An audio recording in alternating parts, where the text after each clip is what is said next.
I am running, আমি দৌড়াচ্ছি। I have been running for 2 hours, আমি 2 ঘন্টা যাবৎ দৌড়াচ্ছি। আই এম স্পিকিং, আমি কথা বলছি। I have been speaking for 2 hours, আমি 2 ঘন্টা ধরে কথা বলছি। এভাবে এই প্যাটার্নটি ব্যবহার করে আই অ্যাম অর্থাৎ সাবজেক্টের পর বি ভার্ব, তারপর ভার্বের সাথে আইএনজি যুক্ত করে কেউ কোনো কাজ করছে অর্থাৎ কাজটি চলমান এমন অর্থ প্রকাশ করে অসংখ্য ইংরেজি সেন্টেন্স তৈরি করা যায়।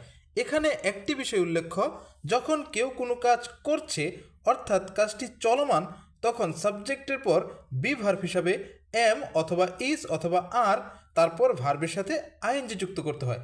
এবং যদি কাজটি সময় ধরে চলতে থাকে অর্থাৎ কেউ কোনো কাজ একটি নির্দিষ্ট সময় ধরে করছে এমন অর্থ প্রকাশ করে, তখন সাবজেক্টের পর হ্যাভ বিন অথবা হ্যাজ বিন, তারপর ভার্বের সাথে আইএনজি যুক্ত করে